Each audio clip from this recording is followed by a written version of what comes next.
bisa dimulai ya.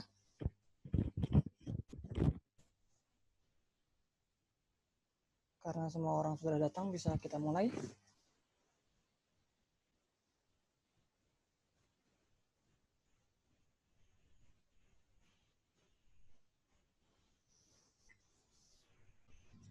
Bismillahirrahmanirrahim. Assalamualaikum warahmatullahi wabarakatuh. Alhamdulillahirabbil alamin. Hamdan katsiran thayyiban mubarakan fih kama yuhibbu rabbuna wa yardah. Asyhadu an la ilaha illallah wa asyhadu anna Muhammadan abduhu wa rasuluh. La nabiyya wal rasula ba'da amma ba'd.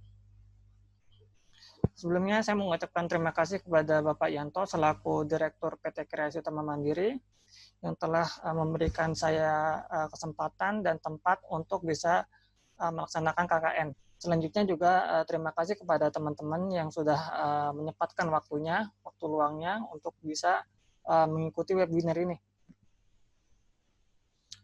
Oke teman-teman, di sini saya bukan sebagai rekan kerja ya kali ini, tapi sebagai perwakilan dari mahasiswa STM Nusa Mandiri jurusan Sistem Informasi yang sedang melakukan KKN.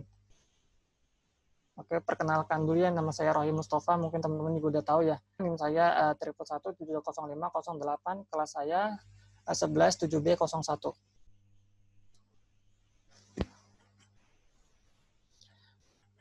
Oke teman-teman, kita tahu ya, di tahun 2020 ini, di Indonesia bahkan di seluruh dunia sedang mendapat banyak musibah. Salah satu musibah yang paling besar yaitu adalah pandemi COVID-19 atau yang biasa kita sebut Corona. Di tengah pandemi ini banyak sekali kegiatan-kegiatan yang dibatasi, bahkan nggak bisa kita kerjakan sama sekali. Kayak misalkan contoh bagian sales ya, Mbak Tasya, Mbak Misi, sama Mbak Yuyun. Misalkan bagian sales yang biasanya tuh tiap bulannya atau tiap minggunya tuh ada mengunjungi perusahaan-perusahaan untuk mempresentasikan produknya, tidak bisa gitu dilakukan untuk presentasinya.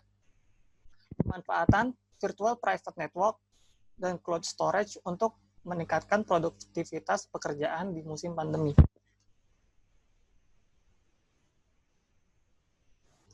Harapannya agar semua materi yang saya berikan dapat memaksimalkan pekerjaan kita dari rumah.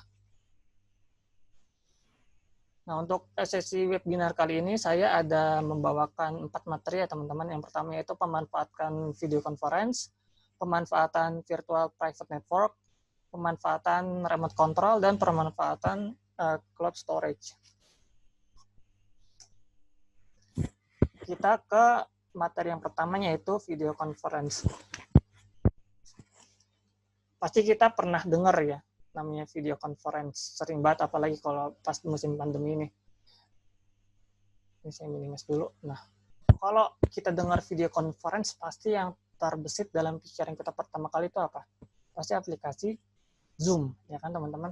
Emang itu adalah aplikasi yang saat ini melejit banget di tengah pandemi ini. Untuk video conference sendiri pengertiannya adalah perangkat teknologi telekomunikasi interaktif yang memungkinkan dua pihak atau lebih di lokasi berbeda dapat berinteraksi melalui pengiriman dua arah, audio maupun video, secara bersamaan.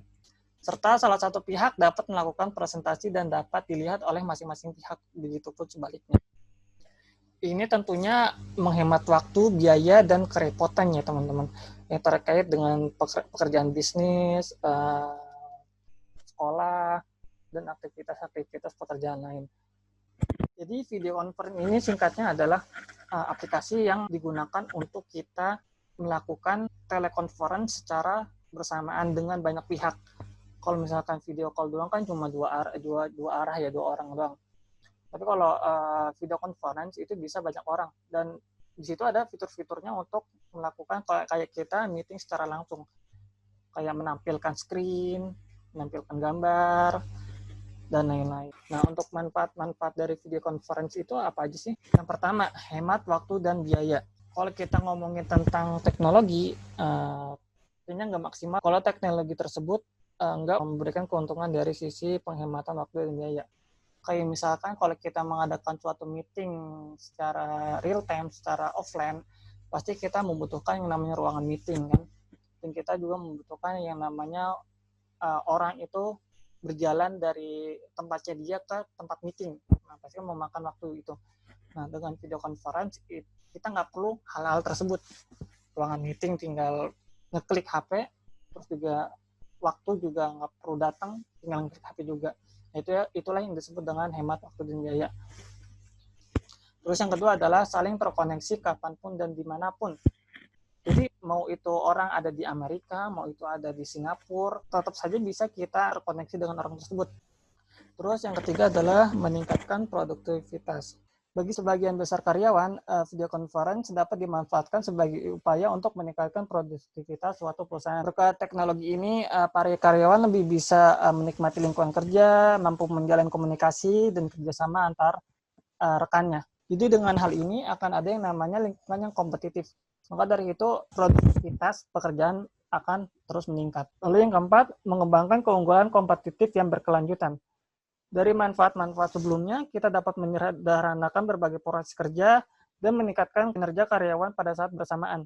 Sebagai hasilnya, menggunakan video conference akan membantu bisnis mengembangkan keunggulan kompetitif yang berkelanjutan. Oke, selanjutnya kita masuk ke aplikasi-aplikasi video conference. Aplikasi-aplikasi video conference ini pasti kita sudah sangat familiar ya teman-teman.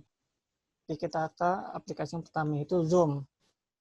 Jadi Zoom ini dikembangkan pada tahun 2011 ya teman-teman, sebelum diperkenalkan kepada publik. Nah, baru 2013 Zoom itu diperkenalkan kepada publik. Zoom ini menyediakan versi gratis, ada juga versi yang berbayar. Terlepas dari ada kontroversi keamanannya ya, kan kemarin ada isu-isu tentang keamanan Zoom, apakah data dijual atau tidak. Tapi Zoom ini adalah aplikasi yang paling banyak digunakan untuk conference meeting. Adapun kelebihan dan kekurangannya yaitu adalah yang pertama, versi gratis tersedia untuk anggota yang ingin mencoba tanpa mengeluarkan uang. Nah, tapi dalam garis bawah ya teman-teman, untuk versi gratis ini ada batasan waktu sebanyak 40 menit. Kalau lebih dari 2 orang, misalkan 3 orang, 4 orang, lebih dari itu, maka ada batasan waktu 40 menit. Tapi kalau cuma 2 orang, itu unlimited, tidak terbatas. Lalu kompatibel untuk berbagai sistem operasi, Windows, Mac, Linux, Android juga ada. Bisa dijalankan di ponsel pintar hingga laptop, dapat diintegrasikan dengan perangkat konversi video lainnya, menyediakan breakout session dan webinar. Nah, ini adalah fitur yang mungkin dapat diperhitungkan dari Zoom, karena ada breakout session. Lalu, antarmuka intuitif dan bersahabat untuk pemula. Terus untuk kekurangannya adalah kapasitas maksimal untuk versi gratis hanya 40 orang. Sebenarnya ini bukan 40 orang ya, tapi 40 menit. Mungkin ada kesalahan mengetik saya ini. Untuk mengadakan meeting room, kita harus menghubungkan platform dengan macam-macam perangkat, kayak audio video, display, controller, dan Zoom Room. Nah, ini untuk meeting room ya. Memang ada fitur lainnya. Itu fitur expand. Lalu yang terakhir adalah isu masalah keamanan. Seperti yang kemarin-kemarin kita pernah dengar ya. Kalau ada isu keamanan, kalau dia itu menjual data ke pihak A ataupun B. Tapi itu adalah hanya isu, dan kemarin kalau nggak salah itu udah dibantah sama Zoom sendiri ya.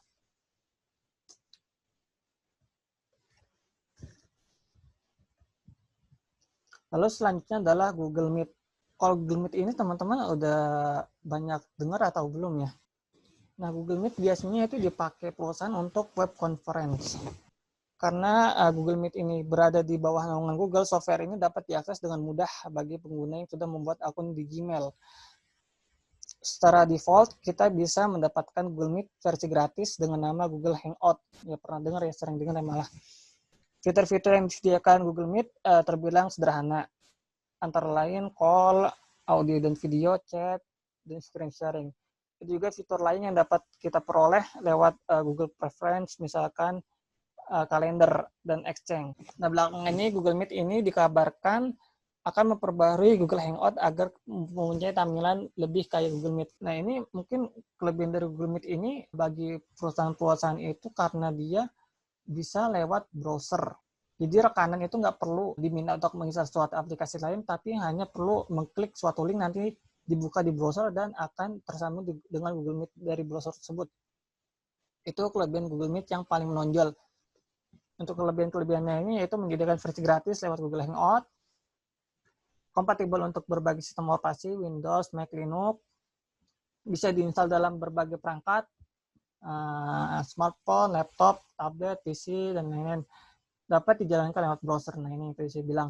Terus untuk kekurangannya adalah kapasitas maksimal untuk versi gratis hanya 8 orang. Ini yang untuk Hangout. Belum bisa diintegrasikan ke ruangan meeting yang lebih besar. Kayak Zoom tadi kan bisa diintegrasikan dengan ruangan meeting yang besar. Lalu untuk pemilihan layoutnya itu hanya sangat terbatas karena dia itu diperuntukkan untuk web. Screen sharing seringkali bermasalah sehingga display harus diatur manual. Lalu untuk aplikasi selanjutnya adalah Microsoft Teams. Ini juga merupakan aplikasi yang banyak digunakan baik di perusahaan maupun kuliahan ataupun sekolah. Kelebihan yang menonjol dari MS Teams ini adalah karena dia adalah buatan dari Microsoft, maka dia mempunyai bundling bagi kita yang berlangganan Office 365. Dengan gitu, dengan rekan-rekan teman-teman semeeting kita bisa berbagi dokumen, baik itu Excel, Word, PowerPoint, lewat Microsoft Teams. Tapi berbeda dengan platform aplikasi-aplikasi web conference lainnya, teman-teman. Untuk MS Teams ini dia nggak menyediakan versi gratis, hanya trial aja. Nah, untuk kelebihan dan kekurangannya akan saya jelaskan. Yang pertama, kelebihannya adalah kompatibel untuk beberapa sistem operasi, termasuk Windows dan Mac. Lalu dapat diinstal di sejumlah perangkat seperti smartphone, laptop, dan tablet, menyediakan screen sharing untuk kebutuhan presentasi, dan sudah menghadirkan virtual workspace management. Lalu untuk kekurangannya adalah memiliki DOM yang terbatas, hanya light, dark, dan high contrast. Lalu selanjutnya hanya mendukung integrasi ke 150 aplikasi termasuk Office 365. Ini bisa menjadi kekurangan, bisa juga menjadi kelebihan karena ini cukup banyak ya. Nah, untuk ukurannya lainnya itu adalah harga versi berbayar terbilang mahal dibandingkan platform sejenis. Lalu untuk aplikasi selanjutnya adalah Webex. Mungkin teman-teman jarang baca dengar yang namanya Webex ini. Tapi sebenarnya Webex ini banyak banget digunakan untuk perusahaan-perusahaan yang besar. Karena Webex ini diakuisisi oleh Cisco. Cisco pasti pernah dengarnya. Itu yang buat network. Nah, alasan perusahaan-perusahaan besar itu menggunakan Webex adalah karena fitur keamanannya yang sangat tinggi. Nah, untuk kelebihan dan kekurangannya adalah yang kelebihannya pertama, kompatibel untuk berbagai sistem operasi, Windows, Mac, bisa dipasang pada macam-macam perangkat elektronik, sudah menyediakan virtual workspace management, pada versi gratis, durasi meeting tak dibatasi, dan menyediakan free cloud 1 GB untuk kebutuhan rekaman. Standar keamanan tertinggi untuk enkripsi. Nah, ini menjadi alasan perusahaan-perusahaan besar ingin menggunakan Webex. Video pada screen sharing bisa mencapai 30 fps. Untuk kekurangannya itu adalah pembelian Cisco Webex di Indonesia hanya bisa dilakukan ke partner mereka, misalkan kum.co.id, evados.com. Selanjutnya, Webex Meeting dan Webex Team merupakan dua platform yang terpisah. Lalu juga terbilang berat dibandingkan platform lain karena tingginya sistem keamanan. Oke, kita memasuki materi yang kedua yaitu Virtual Private Network. Pasti kita sering dengar ya yang namanya VPN. Jadi apa itu sih VPN? VPN adalah sebuah teknologi komunikasi yang menghubungkan satu jaringan dengan jaringan lain secara private melalui jaringan internet publik. Jadi kalau kita menggunakan VPN, kita bisa seperti terkoneksi secara private ya, virtual dan private, walaupun sebenarnya itu jaringan terbuka. Gampangannya kalau kita menghubungkan PC atau HP kita, device kita ke sebuah server di internet, jadi seolah-olah kita ada di lokasi tersebut. Sebenarnya VPN ini memiliki tingkat keamanan yang tinggi karena datanya terenkripsi dan hanya orang tertentu saja yang bisa mengakses. Dengan VPN, kemungkinan kecil ada penyusup yang bisa masuk ke jaringan kita. Jadi di sini kita bisa memanfaatkan VPN untuk kepentingan pekerjaan, teman-teman. Kan ada tuh kantor-kantor yang membatasi produktivitasnya hanya untuk internet lokal atau intranet, kayak pengaksesan website atau aplikasi-aplikasi tertentu mempunyai kantor, atau pengaksesan ERP ataupun file sharing, server, dan lain-lain yang hanya bisa diakses melalui jaringan lokal atau intranet. Nah, dengan VPN ini, kalau kita WFH, pasti kita butuh menggunakan akses tersebut. Nah, hal itu bisa diakali dengan menggunakan VPN ini. Jadi seolah-olah kita internetan di rumah, tapi seolah-olah kita lagi berada di kantor. Jadi kita bisa tetap mengakses aplikasi-aplikasi tersebut, ERP, website, file sharing, dan lain-lain dari rumah. melalui VPN. Nah, ini untuk manfaat VPN ada 4 ya. Yang pertama adalah kerahasiaan. Jadi VPN berfungsi untuk melacak data melalui metode enkripsi. Jadi kalaupun ada orang-orang yang bisa menyadap data tersebut, mereka belum tentu bisa membacanya. Biasanya VPN dipakai perusahaan-perusahaan yang memang memiliki lalu lintas data yang sangat rahasia dan penting. Lalu yang kedua adalah keutuhan. Karena metode enkripsi ini, data yang diterima pun bisa selamat dari orang yang tidak bertanggung jawab. Dan data tersebut bisa utuh sampai di tujuan tanpa bisa dimanipulasi pihak lain. Lalu yang ketiga adalah autentifikasi sumber. Walaupun teracak datanya, VPN tetap bisa mengautentikasi sumber pengiriman data. Fungsi ini berguna banget untuk memastikan dan memverifikasi data yang masuk memang dari pengirim dan tidak terintervensi oleh pihak lain. Fungsi ini juga bisa berfungsi sebagai pencegahan virus dan malware. Yang terakhir yaitu hemat biaya. Yang menarik, VPN bisa menghemat biaya pengaturan jaringan. Jadi VPN sering dijadikan alternatif untuk menghubungkan jaringan lokal yang luas dengan biaya yang rendah. Koneksi itu dimungkinkan karena tak perlu lagi membangun jaringan tersendiri. Lalu kita masuk ke materi selanjutnya, yaitu remote control. Tapi remote control adalah remote access atau yang biasa digunakan oleh tim IT ya, Mas Fendi sama Pak Rido. Yang biasanya pakai tim viewer gitu biasanya.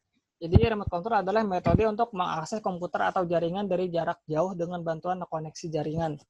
Jadi ini memungkinkan pengguna atau user, Pak Rido, Mas Fendi, untuk mengakses sistem yang atau PC yang mereka butuhkan ketika mereka tidak tersedia secara fisik, secara langsung.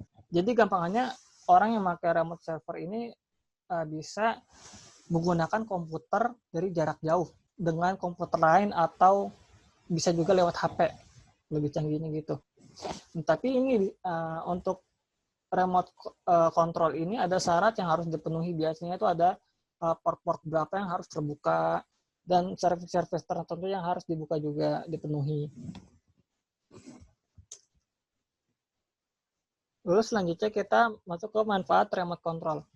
Yang pertama adalah memudahkan staf IT untuk mengontrol server, jaringan, modifikasi, dan mengkonfigurasi ulang server dari jarak jauh selama terkoneksi dengan jaringan.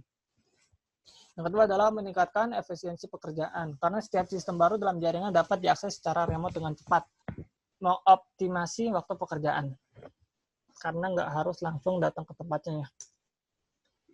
Lalu selanjutnya aplikasi-aplikasi remote desktop. Yang pertama adalah TeamViewer, pasti sering banget ya. Ada TeamViewer, VNC, Remote Desktop Connection, ini yang bawaan dari Windows. Lalu ada Anides. Kita masuk ke TeamViewer dulu. Karakteristik dari TeamViewer itu yaitu adalah yang pertama, sistem keamanannya yang dimiliki seluruhnya dilengkapi dengan metode enkripsi AES, Advanced Encryption Standard 256 bit. Yang kedua, berbeda dengan software remote yang lain yang terkendala pemblokiran oleh firewall, TeamViewer justru bekerja secara efisien dengan firewall. Yang ketiga, TeamViewer mampu menyesuaikan dengan kecepatan koneksi kita, hingga mampu bekerja secara penuh walaupun koneksi yang lambat. Jadi dia bisa mengatur bandwidth. Lalu selanjutnya adalah Real VNC. Karakteristik dari Real VNC yaitu adalah yang pertama multi-platform. Jadi dia bisa dijalankan di Windows, Linux, BIOS, Macintosh, Unix. Bahkan kita juga bisa lintas platform dari Android ke Windows, dari Android ke Macintosh. Lalu yang kedua adalah menggunakan sistem client server. Jadi dalam software ini harus ada yang berfungsi sebagai server. Ini bisa melindungi privasi komputer kita yang menggunakan VNC. Terus yang ketiga adalah HTTP support.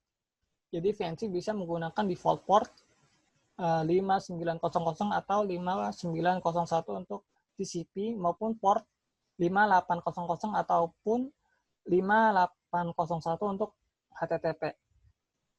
Jadi sebuah VNC server juga dapat diakses oleh VNC client menggunakan sebuah browser seperti Mozilla Fox, Opera, Internet Explorer dengan menggunakan Java Alped. Untuk aplikasi remote selanjutnya adalah Remote Desktop Connection. Remote Desktop Connection ini adalah aplikasi bawaan dari Windows. Untuk karakteristiknya yaitu adalah built-in Windows, karena juga namanya aplikasi dari Windows, pasti udah ada tanpa kita harus menginstalnya. Lalu selanjutnya adalah keamanan terjamin, karena ini bukanlah aplikasi dari pihak kedua, ketiga ya, tapi dari Windows itu sendiri.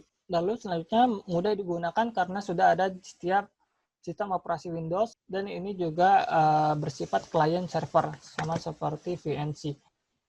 Untuk aplikasi remote selanjutnya adalah AnyDesk. Untuk karakteristik AnyDesk, mungkin secara fitur umumnya sama seperti aplikasi-aplikasi lain. Tambahnya adalah adanya fitur izin akses. Jadi kalau kita mau meremote PC dengan AnyDesk, ini nanti ada pop-up yang akan muncul di klien, dan klien harus mengklik admit dari AnyDesk tersebut. Dan kecepatan transfer frame rate hingga 60 fps. Lalu kita masuk ke materi yang terakhir, cloud storage, komputasi awan. Jadi adalah sebuah teknologi penyimpanan data digital yang memanfaatkan adanya server virtual sebagai media penyimpanannya. Seperti namanya, cloud itu awan, storage adalah penyimpanan. Jadi awan di sini adalah maksudnya adalah internet. Jadi kita menyimpan file-file kita, data-data kita di internet. Karena sekarang emang udah zamannya main cloud.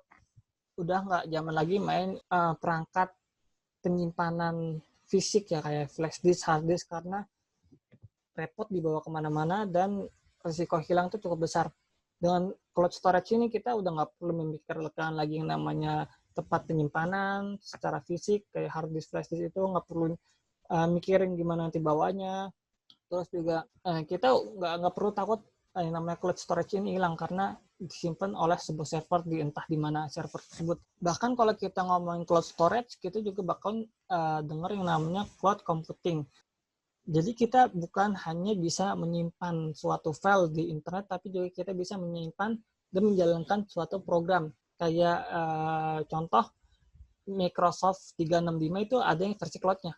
Jadi kita bisa mengakses Microsoft 365 lewat browser. Untuk manfaat dari cloud storage sendiri yaitu adalah mudah, ringan, dan ringkas. Karena jelas ya, karena ini berada di internet, maka nggak perlu kita bawa-bawa, nggak ada bentuk fisiknya, nggak takut hilang, nggak perlu mikirin space untuk naruhnya, kayak gitu. Lalu selanjutnya adalah efisien. Jadi kalau kita pakai cloud storage ini, kita nggak ada lagi dengar namanya keluhan-keluhan kayak, aduh, file gede banget dah. Atau, aduh, file ketinggalan di rumah di flash disk. Nah, dengan cloud storage ini kita bisa mendapatkan file-file tersebut hanya dengan beberapa kali klik, tentunya dengan jaringan internet. Lalu selanjutnya adalah punya cadangan data. Kita nggak tahu ya, yang namanya perangkat keras kayak flash disk, hard disk itu kalau rusak, kita masih punya cadangannya apa tahu enggak. Nah, dengan cloud storage ini udah ada pihak-pihak dari developer ataupun provider cloud storage tersebut yang menjamin kalau data kita bakalan aman. Jadi mereka punya backup-an sendiri. Terus selanjutnya adalah bersahabat dengan lingkungan. Yang selanjutnya adalah kontrol data. Kalau kita mau berkolaborasi dengan rekan kita, pasti kita bakal tukar-tukaran file ya teman-teman. Entah itu lewat email, entah itu lewat flash disk. Jadi makin lama kita bisa dibuat bingung tuh dengan file mana yang benar. Judulnya semakin nggak jelas dan lain-lain. Jadi dengan data di cloud, file tetap sama dan kita bisa menambah catatan untuk perubahan yang dilakukan. Lalu selanjutnya adalah bersahabat dengan lingkungan atau environment friendly. Memang ya teman-teman, untuk penggunaan cloud storage ini namanya juga tidak digunakan perangkat keras secara fisik ya. Jadi nggak bakal ada sampah yang bisa terbuang, entah sampah plastik, entah sampah besi. Jadi itu sangat ramah dengan lingkungan.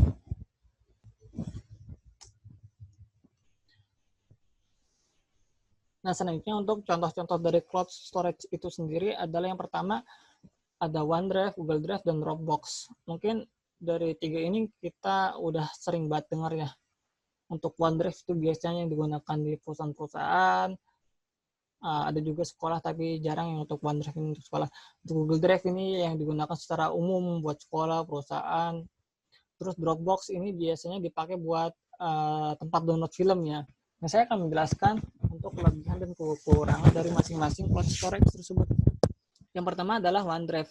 Untuk OneDrive ini adalah cloud storage yang dibuat oleh Microsoft, dirilis pada tahun 2007.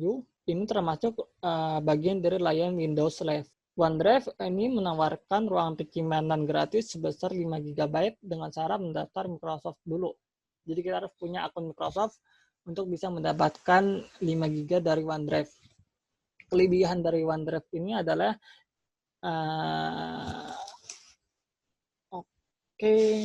sorry, belum saya klik tadi ya.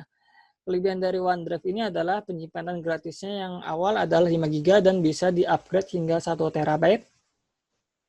Terus untuk OneDrive ini dia mempunyai paket-paket Office 365. Jadi kita bisa membuka aplikasi Microsoft Office, entah Excel, Word, PowerPoint dari website ya, dari browser. Untuk kekurangannya adalah kurang maksimal untuk menyimpan foto dan video. Lalu error jika PET dokumen lebih dari 256 karakter. Lalu selanjutnya adalah Google Drive. Nah, ini mah udah cloud storage yang sering banget kita pakai ya, Google Drive. Pasti hampir setiap orang tuh mempunyai yang namanya akun Google. Dan pasti secara langsung ataupun tidak langsung mereka menggunakan Google Drive. Mungkin untuk menjelaskan Google Drive ini nggak terlalu banyak ya, karena memang orang-orang udah pada tahu tentang Google Drive. Mungkin untuk kelebihan dari Google Drive yang mungkin dari sebagian dari kita jarang banget tahu, penyimpanan gratis Google Drive itu sebesar 15 GB, cukup besar daripada aplikasi daripada penyedia-penyedia cloud storage lainnya. Dan bisa di-upgrade hingga 30 TB dan mendukung 30 format file. Kekurangannya itu adalah ketergantungan data internet.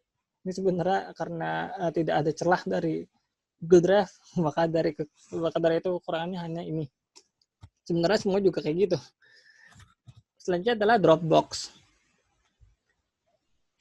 Mungkin kalau orang-orang yang sering nonton anime, nonton drakor, download film, pasti familiar banget yang namanya Dropbox, karena biasanya situs-situs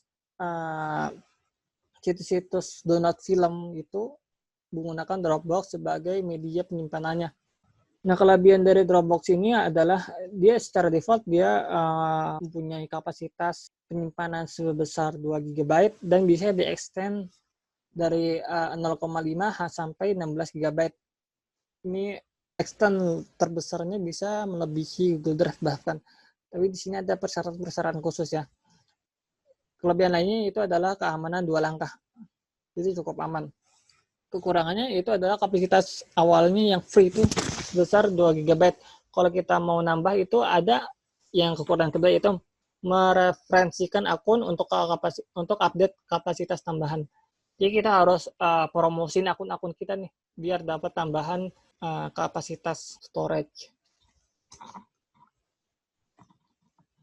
Oke, kita udah masuk sesi tanya jawab teman-teman.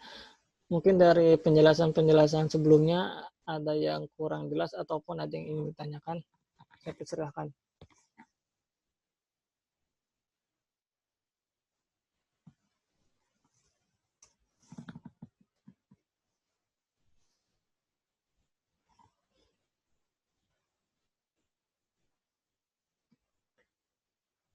Alhamdulillah kita sudah mencapai penghujung acara. Semoga yang saya jelaskan tadi dari awal sampai akhir dapat menjadi manfaat bagi kita dan bisa diterapkan ke kehidupan sehari-hari. Semoga dengan musibah yang kita alami ini, Allah angkat derajat kita menjadi orang yang lebih baik, membuat kita peduli terhadap sesama, menjadikan kita orang yang lebih bermanfaat bagi orang lain, serta meningkatkan iman kita. Amin amin ya robbal alamin.